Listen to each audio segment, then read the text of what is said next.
Okay, we have a few oh, there's Hank. We have a few folks that are on the panelists, but not panelists. So are we able to maintain some mute? Hi, Hank. Yes, Okay. I can do that. So hello, everyone. So we're live today. It's 4 o'clock, April 14th. My name is Katie Chuba. I'm with the Heartland Area Chamber of Commerce, here with some distinguished colleagues throughout Livingston County. And we have quite a panel today to share with you on what's going on in our business community throughout Livingston County. Before we get to the introductions of the rest of the panelists, I'm just going to go ahead and let my fellow Livingston County Chambers of Commerce say hello. So I'm going to turn it right over to Janelle. Hi everybody, Janelle Best here with the Howell Area Chamber of Commerce. Thanks so much for joining us today. We're really excited to be partnering to bring you some of the resources you may need as we navigate this trying time together. So we hope that you enjoy the information today, and thank you so much, Katie, again for organizing all of this, and Marcia as well. So we're looking forward to it, and Pam's on here somewhere. Thank you, Janelle. Appreciate that. Yes, Pam McConaughey from the Brighton Chamber. She's jumping off another meeting and trying to join us. So when she does, we'll let her say hello to all the area businesses. Right now, I'm going to turn it over to Marcia Gaborowski from Ann Arbor Spark. Take it away, Marcia. Thanks, Katie. Thank you, everybody, for joining us late this afternoon. A Spark in coordination with the three chambers, it has been incredibly important to make sure that we have frequent points with Livingston County businesses during this unprecedented time during COVID-19, and just even providing a platform for communication for our businesses. And so this week we wanted to allow our state representatives and our state senator to join us today, give an update. We've heard so much from the CARES packet, or from the CARES Act, and federal resources, and allow our local delegation to provide an update, and then continuing to allow a platform of Q&A with as many subject matter experts as we locally can pull together and bring that to you, the business. So I'll allow Senator Lana Theis to kick it off with a few words. Senator Theis covers the 22nd district, and that includes Livingston County, with portions of, let me guess, Washtenaw County, and is it Shiawassee as well, or am I a little wrong on that? No, at this point, it's all of Livingston and about the western 2/3 of Washtenaw. Thank you so much for including me in this and for having this. I think it's incredibly important, especially, well, probably more important than it's ever been. Our chambers are doing their best to keep our businesses going in an environment that is literally impossible to do that with. So thank you for your efforts. COVID is unique in that it's affecting our health, both physical and mental, and our livelihoods. Most of us on this call, I'm concerned about all of the above, and I'm very, very interested in finding a way for us to safely get our businesses back to work. I think that the scenario that we're currently under, and this, I'm speaking for myself here, is too restrictive. I think there are businesses that can operate through this right now. I think there are businesses that will be able to operate with some amendments moving forward. And I'm super excited to hear from both of our experts in order to help the businesses get from here to there. I want to offer my cell phone, or my work phone number, 517-373-2420. My office email is sen, like Senator L. Theis, at senate.michigan.gov. So if anybody doesn't get their questions answered on this call, please call those numbers. And then with respect to the office number, they actually do forward it on. So I call you from my cell and we can get this done. Thank you again very much for the opportunity to be on the call, and I'll let the other electeds speak as well. Thank you, Senator Theis. Representative Ann Bollin is with the 42nd district, and she is the state representative that covers the city of Brighton, Genoa Township, Brighton Township, and Green Oak Township. So there's certainly a large concentration of businesses in our southeastern section of Livingston County. And Representative Bollin, we'd love to hear a few words. Okay, thank you very much. Also, District 42 also covers Putnam, Hamburg Township, and the village of Pinckney also. So it's that southeast corner of Livingston County. Thank you very much for the opportunity. I really do appreciate it. I've been following your webinars over the last couple of weeks, and I think that they're very helpful. And I also think that this medium can be very constructive in helping us move through to the next chapter. So I do appreciate that a lot. I know we hear a lot of, there's a lot of data to look at, a lot of opportunities, et cetera. But I do want to take a minute to thank all those people that are on the front lines and, what are deemed as essential. I think we're all essential. But right now, people and their families that are really out there in the midst of this, that, we are thinking them and doing our best to keep them safe and all of us to gracefully move through this. My staff and we are working remotely, but that doesn't mean that we are still not available. We are, and you can contact me through my office at 517-373-1784 or Ann Bollin, ANNBOLLIN at house.mi.gov. And also on social media, and that information is available through the chambers. We'll make sure you get it.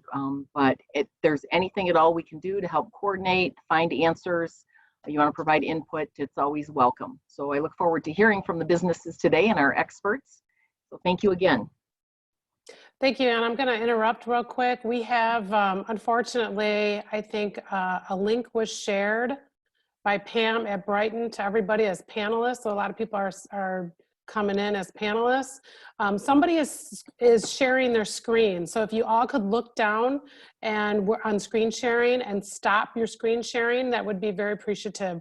Does anyone know who? Dan at Boss Engineering, I believe it's you. If you could stop, just cancel your screen sharing, that would be appreciative.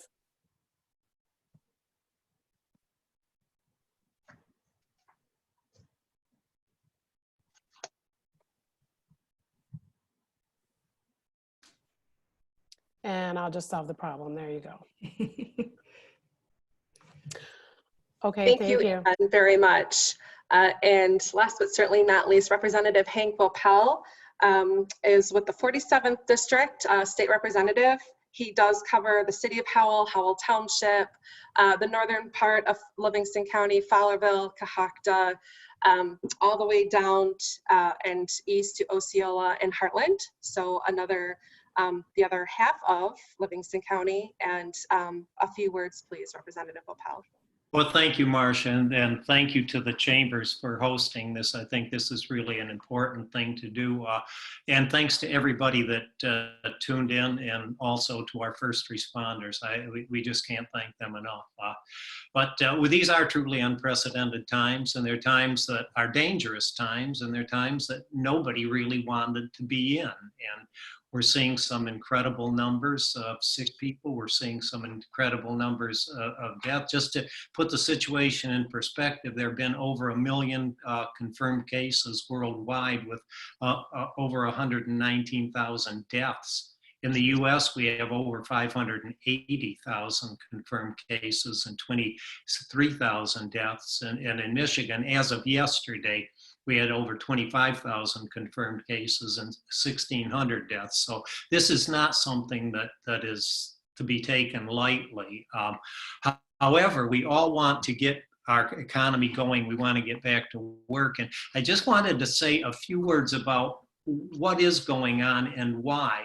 First of all, the law gives the governor the right to declare a state of emergency so that she can rapidly work with and try to alleviate the state of emergency that we have. And with that, she has the Emergency Management Act and the Emergency Powers of the Governor Act that provide that authority for her to do so. Now, they were written in 1945, I believe, in 1976, and they give the right to react rapidly and form reasonable solutions to what's going on. But what they don't do is they don't give the legislature any right whatsoever to amend any of those orders. And the reason that I mention this is we get so many calls at our office as to why aren't you doing something? Can you do something? And actually not really, other than work with the governor, and which is what we've really tried to do. And last Tuesday, we extended the emergency order out for 23 days to the end of this month, because had we not, the governor would have probably been able to issue another state of emergency and kind of unilaterally work on the solutions for things. So people ask, what are you doing? What are you doing? Constantly, the legislature is in negotiations with the executive's office, trying to come up with a reasonable solution that will both save lives and try to get the state back working again and try to help the economy. So it's not that things aren't being done. It's just that it's difficult to, in these times, to kind of balance the two. And so with that, I will stop, and I'm sure there'll be questions. Thank you very much, Hank. That was a really good insight. I'll give the floor now to Brian Calley. Brian is the president of the Small Business Association of Michigan, or SBAM.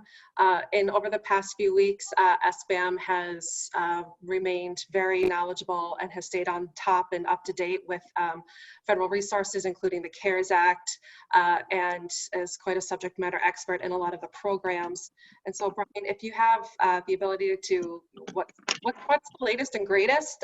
Everybody is now fairly familiar with the PPP, with the EIDL loans, but things keep changing. So as of today, what is the state of things for our businesses, and what might be something that businesses can look forward to in the coming weeks and months? Yeah, so I thanks for the invitation to be here, and I want to be just very practical about the information that gets shared. The big topic of conversation has been the Paycheck Protection Program. As of noon yesterday, I don't have today's numbers, but as of noon yesterday, $220 billion out of the original $350 billion appropriation is now spoken for. I expect that it will probably run out this week. In fact, I'm very sure it will run out this week, Thursday or Friday. So if you procrastinated getting that in, or if you haven't heard back yet from your bank, it might be a time to really try and push that along, or investigate other options if you need that cash flow. One of the myths I want to try and make sure that I get out of the way with that just keeps on popping up over and over again. People think, well, it's not for me because I already laid people off. Doesn't matter. Even if you laid people off, you can still get at the money. It does require you to bring people back on your payroll for the next 8 weeks to qualify for the forgiveness. But even if you don't want to do that, it's 250% of average monthly payroll for 2 years at 1%. Even if you don't go the route that you spend it in ways that gets forgiven, where else are you going to get a deal like that? So I just wanted to point out, or maybe give you a little bit different context. The unemployment system yesterday launched to include the self-employed and 1099 contractors for unemployment benefits. It's not gone smooth, and it was never going to go smooth. I was telling people for the last 2 weeks as we were ramping up, getting ready for this, that expect to be frustrated, because there is so much pent-up demand that the system was never designed or developed to handle this level of unprecedented activity. Back coming out of the Great Recession, we built a system that could handle about 100,000 claims a week. That was, to put it in context, the worst week before that was about 80,000. So this was 25% higher than the worst week before. That's what it was built for. They've had 400,000 in 1 week now. So it's just, I'm not making excuses for them, but I just want to point out that there is no system in government that was designed to handle the kind of stress that is on it right now. But it is now open for self-employed and 1099 contractors. It's $600 if you haven't qualified before. $600 per week is what you will be eligible for. And so I've tried to deliver the message to employers that, you've been put out of business because of something that is not your fault. And, we've talked to a lot of business owners that are like, I just don't feel right about filing for unemployment because I've never done that. And I can't imagine that, I just don't feel right about doing it. It was changed by the CARES Act and by the CARES Act in recognition of the fact that you were put out of business because of things that were completely outside of your control. So don't feel guilty about it. Still, prepare to be frustrated because the system wasn't really invented for somebody who is both the employer and the employee. And so they're still working bugs out and trying to get everybody processed through. But I do know that they're working really hard to make that happen. So be persistent, stay with it. Those are the two big ones. But I want to also remind people, PPP and unemployment for self-employed, which in a lot of cases for a sole proprietor, the unemployment payment might be better, probably is better than what the Paycheck Protection Program can do for you, but because it's longer term too. But the other thing to keep in mind is that in the CARES Act, there was something called the retention credit. And this is a little bit too complicated for me to just explain like I would the Paycheck Protection Program or unemployment. But it is a 50% credit for those of you who have to close down 50% of your payroll that had to close down because of government orders or scale back because of government orders. If your sales went down by 50% over specified time periods, then you can qualify for a really big credit. So and even though it's not 100% like the Paycheck Protection Program, you can potentially get it for a longer period of time. So just something to think about. You have to talk to your CPA about that one because it's very situation specific, but surprisingly few, it's gotten a surprisingly small amount of attention. And so we're trying to get the word out. If you got a Paycheck Protection Program, you can't get the retention credit. You can't get both of them. It's one or the other. And so just keep in mind that that's out there if you didn't go through with the Paycheck Protection Program. But I just wanted to point out though that that this window is now very, very short for the Paycheck Protection Program. Congress probably will put a little more money in it. I say a little, $250 billion. I live in Ionia County, and $250 billion is still a lot of money to me. But when you think about like how big the U.S. economy is and how many small businesses there are, it goes fast. But they're wrangling. They got some disagreements and how they do it and exactly where they put the money and how they allocate the money.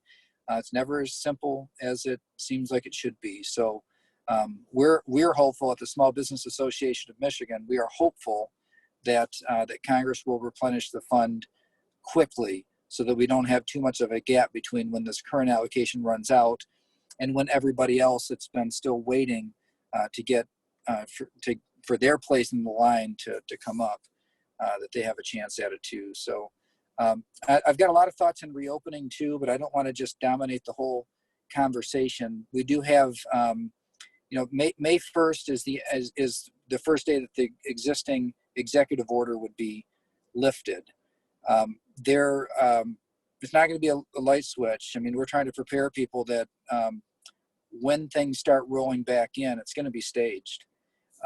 And as you pay attention to the national conversation, what's happening in other states, and also what's happening with the Michigan Economic Recovery Council and conversations within the legislature as well, there's actually a lot of similarities between all of these conversations. I'm feeling more confident about what a staged comeback of economic activity would look like. So we can discuss that too if you have some interest. But I'll go ahead and stop there and let you get on with your program. So 2 more things, Brian, if you could. SBAM has great resources on your website, and you do daily briefings. So how can people find you and your organization online? And then what is the latest on the EIDL loan program? It seems like over the last 2 weeks that has changed the most. So you had some numbers on the PPP, but where does the idle loan stand, and especially that emergency grant? Yeah, great questions. I always feel like I should explain to people that the Small Business Administration is the U.S. federal government. The Small Business Association is a private sector association. So I do not work for the U.S. federal government. I work for a private sector association. I want to point that out before I explain the circus that has been the EIDL loans. The biggest advocate in the federal government for small business over the course of the last month has been Treasury and the IRS. I'm so shocked to be able to say that because they're not usually big advocates, but Secretary Mnuchin has been phenomenal. He's been outstanding. The Small Business Administration, though, has been real challenging. And I don't mean like our local state office. I mean in Washington. So the EIDL loan, it came out, I mean, this is an old product. This is something that's been around for a long time when there's a disaster. Low interest loans, long terms, deferred payments up to $2 million. So this could be something that can help you restructure your whole financial picture and get through a long-term crisis. But they had everybody apply, and then the CARES Act changed it some, so they had everybody reapply, and there was supposed to be a $10,000 grant on the front end. They called it a loan advance because the SBA cannot do grants. So they give grants, but they call them something different. So they do what they had everybody reapply, and then there was a long period of silence. It's like, what's going on? Why is nobody getting any information or approvals? And it turns out that they wanted to put additional conditions on the $10,000. So they've changed that to no more than $10,000, but also limited to $1,000 per employee. So if you're a sole proprietor or you got 2 or 3 employees, you're limited to $1,000 or $2,000 or $3,000. It's not a $10,000 grant. So that was the first change. That was a very big surprise to everybody because that was not in the legislation.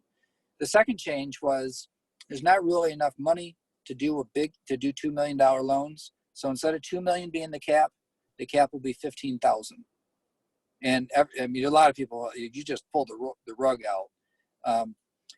Now they have gone back again and reviewed that decision to limit it at $15,000, and they're going to do some approvals higher than that, but they haven't said what yet. So I guess if you can't tell, I'm frustrated with the SBA's handling of the EIDL. And again, it's not the local people in the local office. It's just been a real conundrum to get to the bottom of it. People are starting to get some approvals. People are hearing back. We do have members that have reported back to us that they got their grant of $1,000 per employee. Did you have another question? How can folks find SBAM and the daily briefings that you do? You are so kind to point that out that I didn't mention that. SBAM.org is in Small Business Association of Michigan, SBAM.org.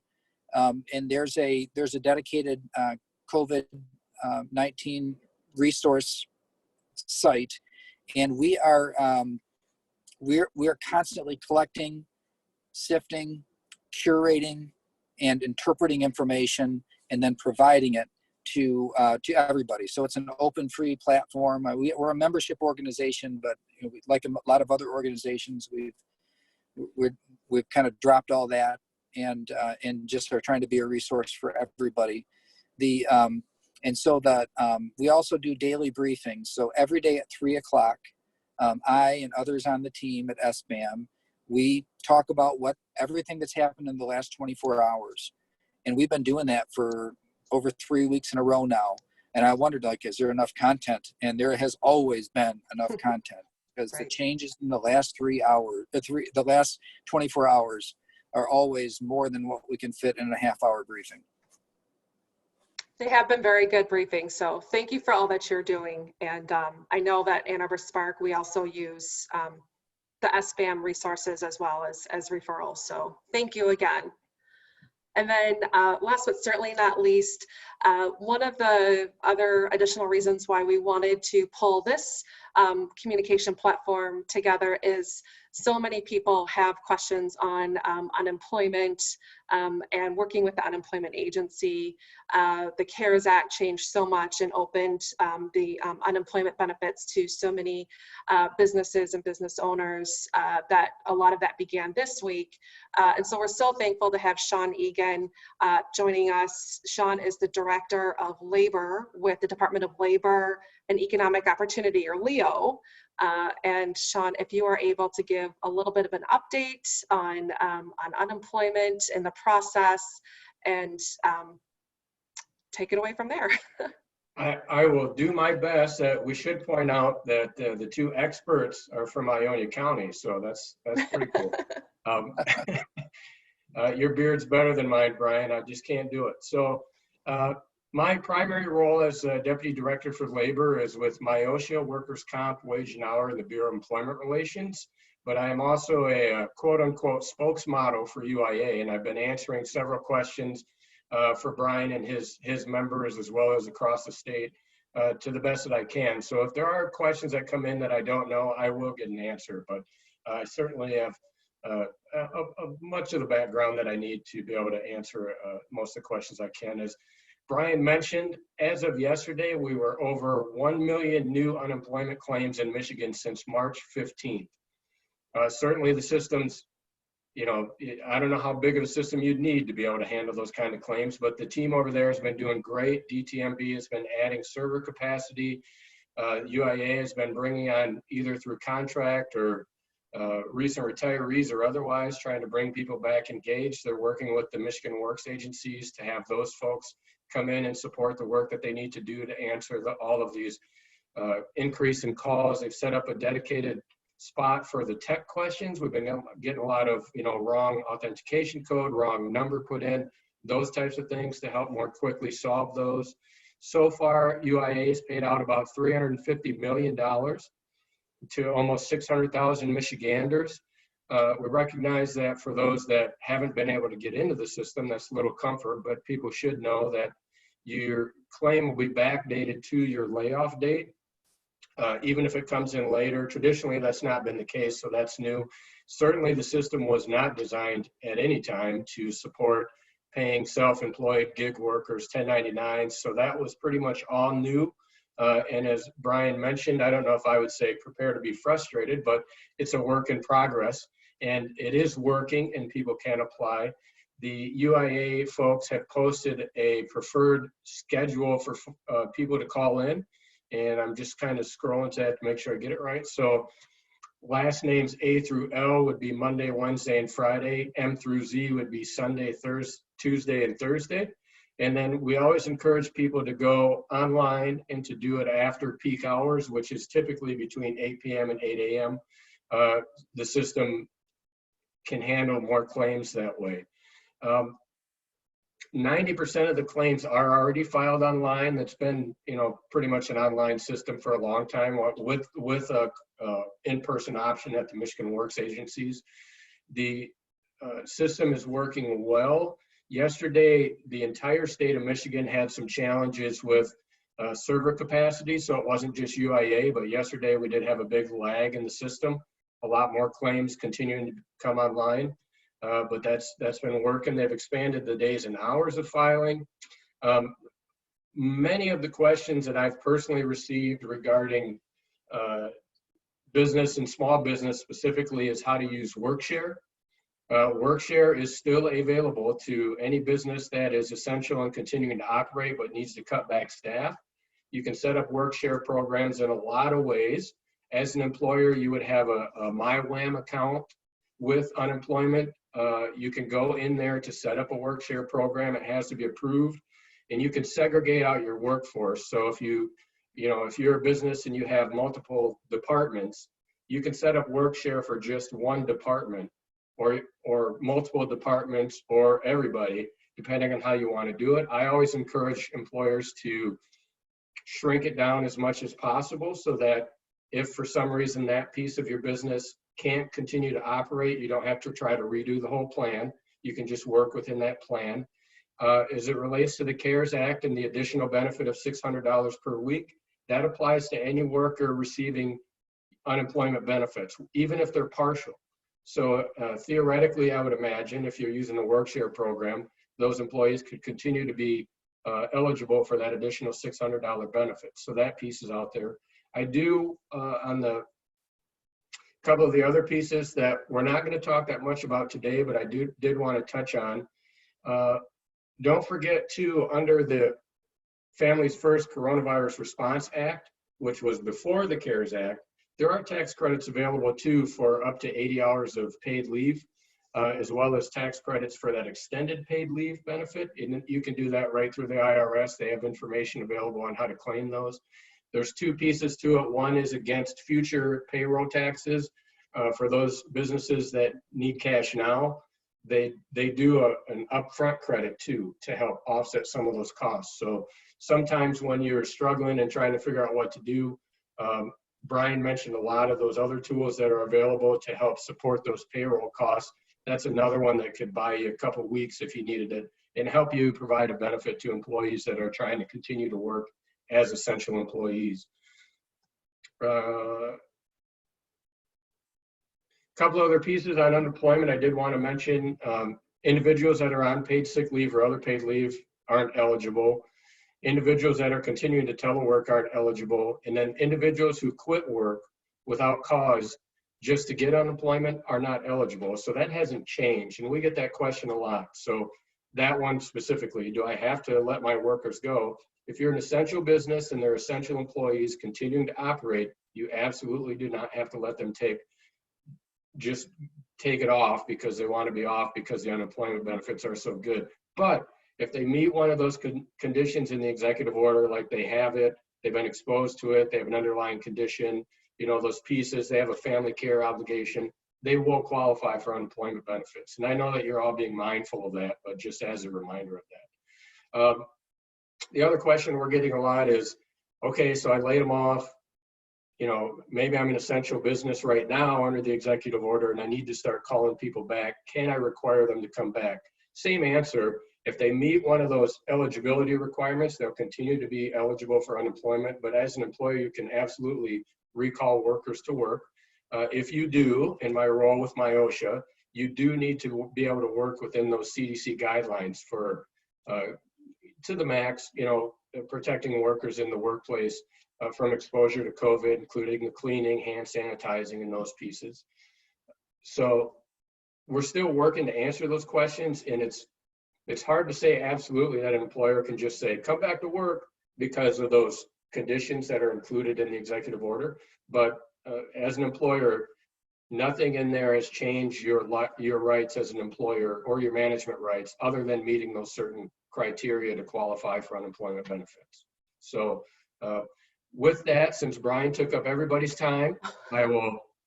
So, Sean, I have one additional question for you. So similar to Brian, what is the best source of getting updates, or as new information or things change, where should a business owner go, or where could a business go to get the best updates, latest and greatest from your department specifically on things like work-share and unemployment? So what we are trying to do within the state of Michigan always is focus everything back to that michigan.gov/coronavirus site.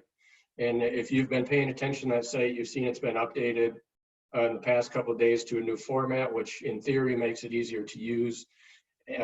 Anything that we're doing is getting posted to that immediately. All the FAQs, everything else. We have new FAQs coming out related to some of the MyOSHA and wage and hour and other issues to try to help explain what's happening there. So, you know, I'm available, everybody in our department's available to participate in these types of functions via Zoom now, to the best that we can, but any kind of information we put together is going there all the time. Okay, thank you very much. So I think, Katie, the way that we had this structured was we can open this for Q&A. Are we able to allow individual unmutes if someone has a question, and how might they say raise their hand for a question, or do we want to read from chat? You got to mute. Marcia, this is Yeah. Ann. I think that we should maybe start with the questions that people have put in on the chat. Make sure they get answered and then open it. That's what I would suggest.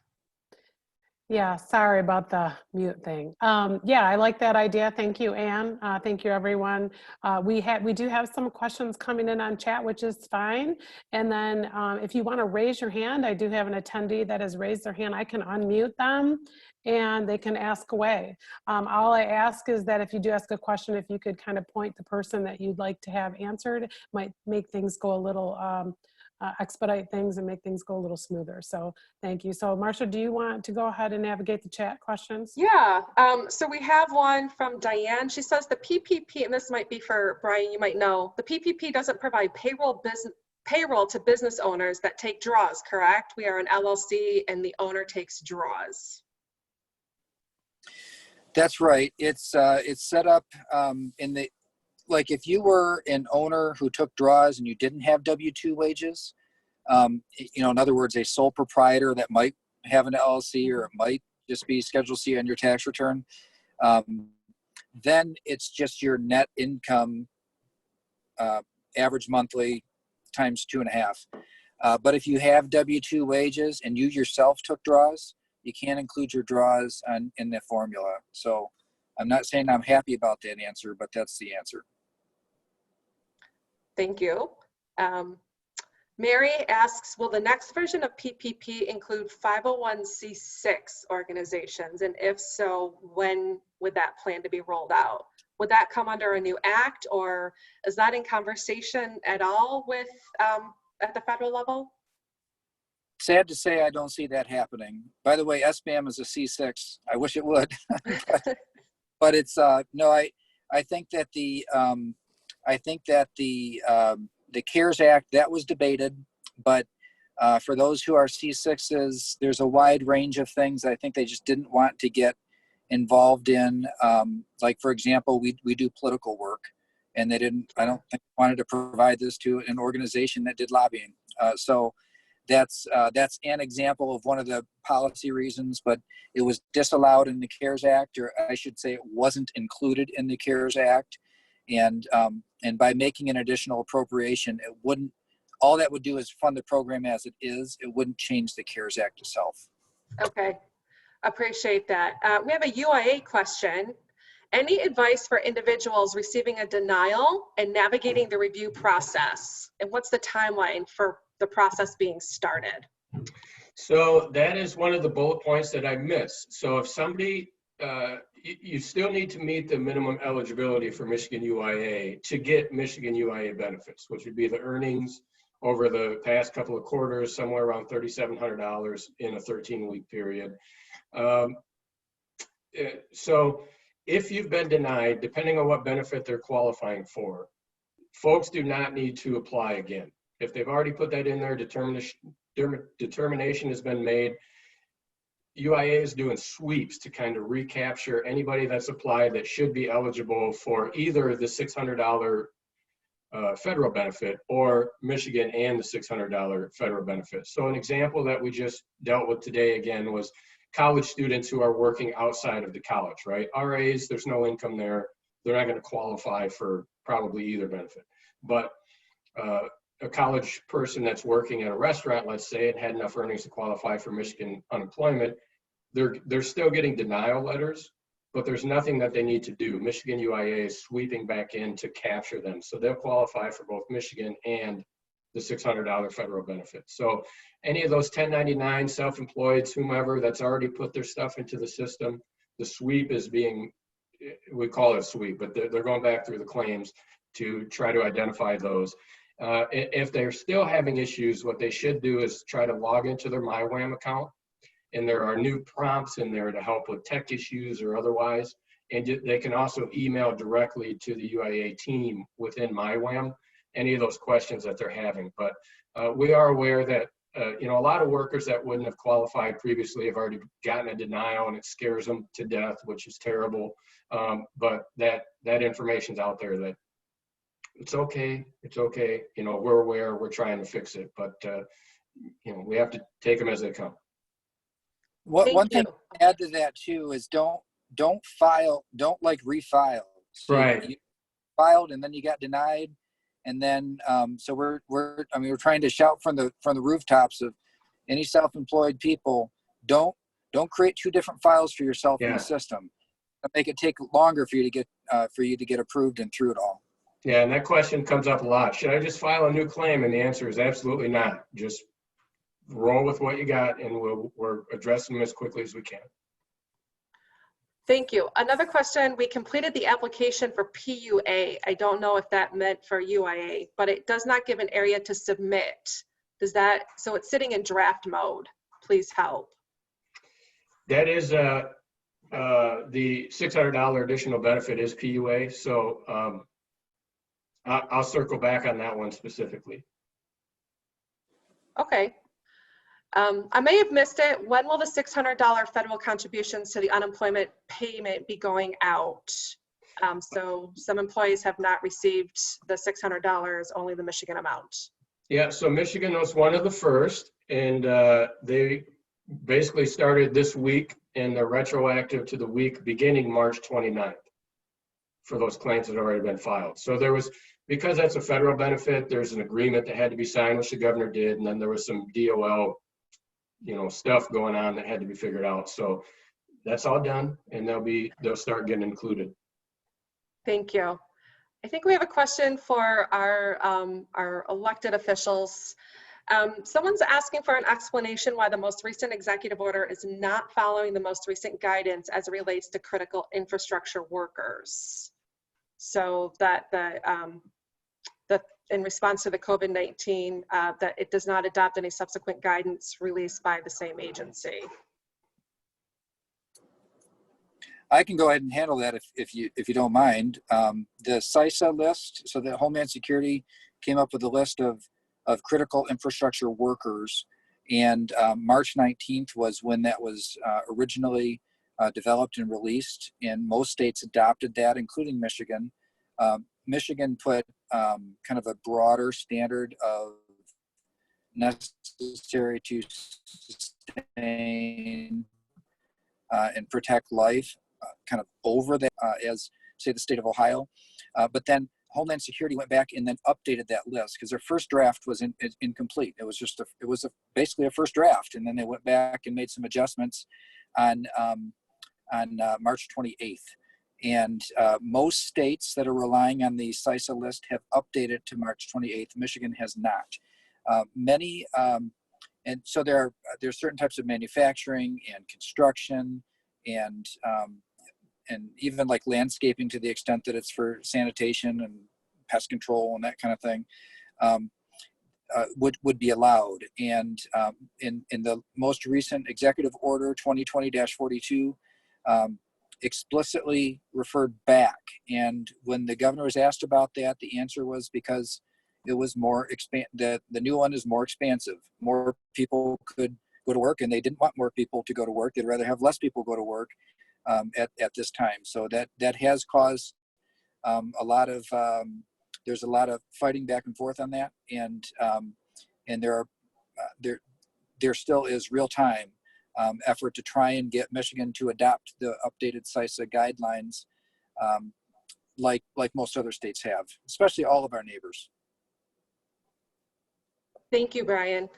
A question for Sean. If you want to review your unemployment application because you were denied, and I don't understand why, how do you do it? Everyone says to go to their site, but there's no place to review it. So how would you go back into the site to review your application? You'd want to log back into your MyWham account, and while it might not be a document sitting there, all the information you need should be in there. So the MyWham account is where you would want to start. Yeah. Make sure that you're starting. Okay. Yeah, absolutely. And this has come up over the course of the last few weeks. If we've laid off employees and we get approved for our PPP loan, when do we bring them back on payroll? When does the 8-week clock start ticking? So I'll leave that to you, Brian. The 8-week the 8-week clock starts ticking as soon as the loan is originated. So that you sign the money, they put the money in your account, that's when it starts. Now the misunderstanding is that you have to be open. It doesn't say that. You don't have to be open for people to be on your payroll. So it's not a natural act. A lot of business owners are like, I don't understand. I'm supposed to pay people when I'm not open. Yes, that's what this is supposed to be for, is to keep as many people, teams kind of together and on the same payroll. You can delay your closing from when you get approved by the SBA for up to 10 days, but that is it. Your guarantee expires after 10 days. So I wouldn't fool around too much about getting beyond that. So when the approval comes in, do the closing, and then for the next 8 weeks from when you get the money is when you have to have your people called back for. If you want the money given, if you want the loan forgiven, in other words, not having to pay it back, so you can wait and have and preserve some of that money, but then that won't be forgiven at the end of the process. It'll just be a loan. A question for you, Sean. If your employees have applied for underemployment and now the employer wants to file for work share, is that what would that scenario look like? Yeah, so that would be perfectly fine. The employer could log in through MyWham and then set up a work share program. The only thing I would wonder is, they want to make sure that if they set up a work share that they can do it by classification, or, is it the entire pool of workers? Because work share has some requirements on, you can cut hours 15 to 45% and still qualify for the work share program. The employer does the unemployment filing through work share. So employees don't actually have to go in and set up their own system. It's, in theory, from the employee side of it, it's not going to look that much different to them. But if it's working for that employer, I would tell them to go in and check out the work share program, learn more about it, but make sure you need it, because work share is going to require, if you set up this classification of workers that are covered, that everybody's hours are getting cut in that situation to kind of level off all of the work. So if they can't do that, maybe it doesn't make sense, but definitely worth reviewing. But they can still absolutely do it. It's not an issue. At this time, Katie, if there are people that have raised their hands, I know there was one person in the beginning of the chat, Rachel Evers, had a question. So I don't know if she was one of the hands raised, but we'll allow. Yeah, sorry. I know Rachel Evers was on there. And so Rachel, if you have a question, if you want to raise your hand, I can unmute you. I can go ahead with these. She said her question got answered already. Oh, good. So Chris Aretha, are you there? I know you had a question. Yes, I'm here. Hi, Chris. Hi. So this is directed to the Senator Theis and the two representatives on the panel. I understand, the governor currently has the powers granted to her under the two acts that Representative Vaupel referenced. However, it's also my understanding the legislature has the ability and only grants those powers on 30-day increments. So currently she has that until April 30th. But if you read her act, point 16, it's given her unilateral control and power into deciding when and if this lockdown is going to continue. So my question is, what are you as our elected officials and our representatives going to do to combat that and get the power back to the people? I don't discount anything that's going on, but we as small businesses, even with all this help, people are getting crushed. There's suicide rates going up. There's all kinds of other problems happening. And at least to the rest of us, it appears that the governor is turning a blind eye to all this. And we as the people need to get our power back. And this is getting a little ridiculous with how much was put into that latest executive order. I certainly understand and agree with your frustration. There are two aspects of the law that she's relying on. So with respect to an emergency declaration, there are two places in the law. One was written back in the 40s, one was written in the mid-70s. The one in the mid-70s actually has a reference to a 28-day limitation. The one written in the 40s does not. The one written in the 70s also has a clause that says it cannot be construed to be read in such a way as to limit the first one. So there is a legal argument because it is a conflict. Now, I'm not an attorney, but I've been listening to attorneys on this. There are people who, on both sides of this, lots of disagreement with respect to how this ought to be handled. But the fact is, if we go into an elongated court fight, that's not going to help anybody right now. We would end up waiting to see what the outcome was, and that's certainly not our goal. Our goal is to get people back to work as soon as possible. And so to that extent, the legislature is working their tail off to encourage the governor to push harder and to allow the businesses that can safely get back to work to do so. That said, this is not an unusual power. Most of the rest of the states in the country have a very similar power, and none of the other governors have gone quite as far as ours has on this particular issue. And while some people completely agree with where she's at on it, I think it's possible to do both. I think it's possible to be very, very concerned about the scenario that we're in, very concerned about the safety of the people, and making sure that we're accommodating for that, and also getting people back to work safely. I think there are a lot of businesses that can function in this environment and not increase their threat. They'll be as safe at work as they would be at home. And I would echo what Senator Theis has said. We are working on trying to explore what's going to happen as we do return to work. I think it is extremely important. It will likely be phased. I think it probably is, at this point, it's very prudent to phase it. I think if we were all of a sudden to turn the light switch on, if that were to really happen, we could end up having a lot of chaos unnecessarily. We have, as a legislature, been looking at the budget, looking ahead. How does this impact the current budget? Making sure that we are set up and ready to go. And that's why I think it's also important to have these calls, these conversations, because those people that are running the small businesses and working every day, you know best what you're going to need to be able to get your job, your people back to work in a safe manner. So I hope that we can continue these conversations. Myself, I'm going to be hosting a series of virtual roundtables by economic sector or small business group to get your input. One, on how you think you could safely return to work, but also what does a safe return to work look? Does it need to be phased? Do you need certain kinds of equipment? Do you need different regulations in order to be able to do that? And so I don't think we want to sit back and wait for the president or the governor. I think we want to try to be part of the solution and provide those. But I can assure you, all the people that have reached out to my office, and I think I'm pretty safe to say on behalf of Rep. Vaupel and Senator Theis that this is the kind of information we get it every day in our offices.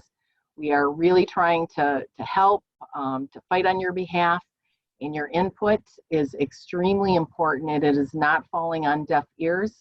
We're trying to leverage all the resources, working with Brian, working with Sean, all the departments at the state. There is a lot of collaboration going on, and I think that's important also to remember. This is not about a big fight at the end. This is about getting us back to work, getting us through this crisis. And I am confident, Michigan, we are resilient and we will make it through this, but it's going to take all of us working together and providing and being part of the solution. I would agree with all of that if I might. I would agree with everything that has been said. There's one other way that could possibly change what the governor's powers are right now under the Emergency Act, and that would be to change the other two. That would take a at least a two-thirds majority of the legislature, and that isn't going to happen.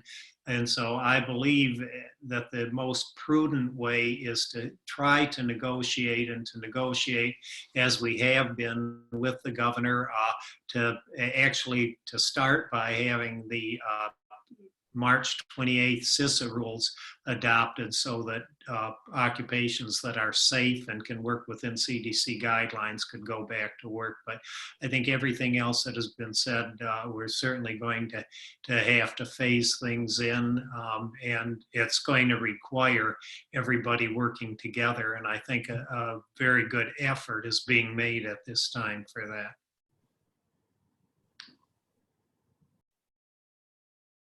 Katie, is there another live question, or Yeah, take there's one from chat? Sure. Yeah. Thank you. And thank you to our representatives for answering those questions. So Amanda, you had a question. You had your hand raised. Go ahead. Amanda? Are you She still has there? to mute herself. Yeah, I think Amanda, There you we go. need to, yeah. Are you there? Yep. She's muted again. Hi, can you hear me? Yes. Go ahead. Thank so you. much. I'm so sorry. That's okay. I'm doing this. Thank you for, I just have a question for small business owners that do not have any employees. I received a response from my application for assistance under the CARES Act from the SBA today. And for small businesses with no employees as myself, it sounds like we may not receive any assistance, as it was stated in bold, that the amount of what will be allowed will be determined by the number of employees that you had pre-disaster, and the advance, as well as the advance will provide $1,000 per employee. So does that mean that small business owners with less than 10, or like myself that have no employees, will most likely not be receiving any assistance? No, I'm doing it.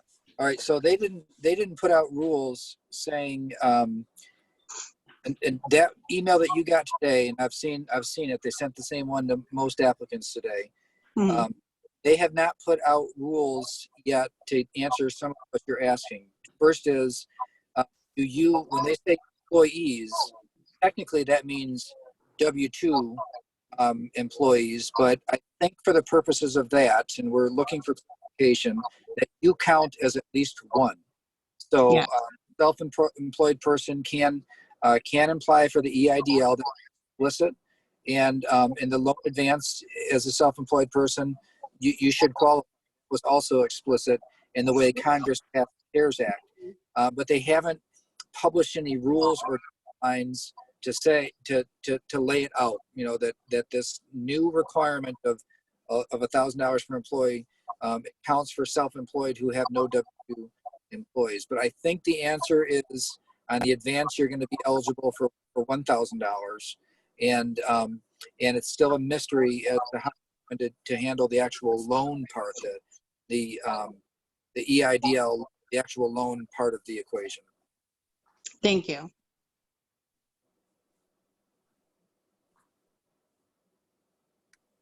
Thank you, Brian. Marcia, do you want to, we only have a few minutes left, so maybe we can just get to a couple more questions that are in the queue. Yeah. So this question would be good for Sean to review. So folks are asking, they've been on unemployment, or they filed unemployment in March. And when does the PUA take effect? So if they've filed for unemployment, say beginning March 22nd, what's the earliest retroactive the $600 additional federal benefit is going to be used? The week of March 29th going forward. Okay. So claims as of March 22nd would not be eligible for that $600 payment. That week, but the weeks following would. Correct. Yeah. Okay. Yeah. And that just for broader understanding, was the passing of the CARES Act, or was Yeah, that the CARES what Act federal passing allowed that to then take place into Michigan? Yeah, so it was the passing of the CARES Act which created the benefit, and then as part of the CARES Act, each state had to sign an agreement with the Department of Labor on how that was going to work, which Governor Whitmer signed. I think the 27th was the date, and the law itself said specifically from the date of the agreement thereafter. So that's why it's that particular. Sure. So, oh, go ahead, Katie. Sorry, I was just saying we have one more live question. Okay. Bill, are you? I'm here. Hi, Bill. So Hi, Bill, guys. Bill has Well, a question. First of all, thanks for everybody taking their time today. This has been very informative. My question is, I'm not really sure who to direct it to, but at some point, we're obviously going to be starting to open golf courses and different types of things for business. Do you think, since we've never been through something like this before, that when things start to open, they will be blanket across the whole state? or be more selective? And if they are selective, what vision do you think, will it be county by county or area by area when these some of these restrictions open up? I'd just like to hear your thoughts. Thank you.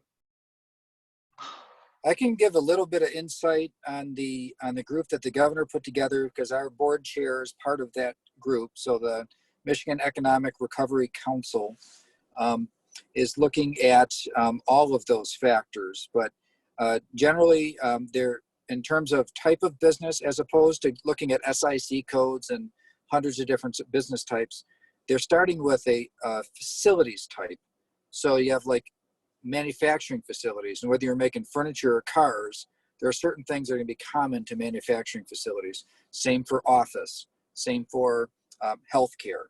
There are outdoor type projects or outdoor type professions, and so what the setting is going to be a big part of the factor, at least to recommendations that end up going to the governor. In terms of geography, it's mainly trying to identify the areas, the movements of people between where they work and where they live. And there's some pretty strong patterns that people have in terms of, they got a place where there's kind of a base of employment, and then there's where people live that are within a proximity of that employment. So there's regions around the state that are pretty well developed, and the healthcare systems tend to follow those regions too. So as they look at things like infection rates and hospital capacity, the ability to test and track disease, all of these things in each of these regions will factor in. But I just want to caution though that this is the direction that the MERC is going in terms of their recommendations. But ultimately, it will be a decision of the governor, and there's also a lot of work happening with the legislature now too, and looking at some of these same factors and negotiations back and forth. So the policymakers will be the ones who finally decide. But I have noticed a lot of similarities between the discussions happening here in Michigan and the discussions that are happening in other states and at a national level. And many of these, there are many businesses in Michigan that are operating overseas as well, in places that had experienced infection crest of the coronavirus earlier than we did. So companies that got experience actually living through this and coming out the other side and changing practices. So all that is put to work, and I'm cautiously optimistic that by the end of this month that we'll see some changes happening, but it will be staged. I think it'll be staged both by geography and by facility type and just the risk assessment per job.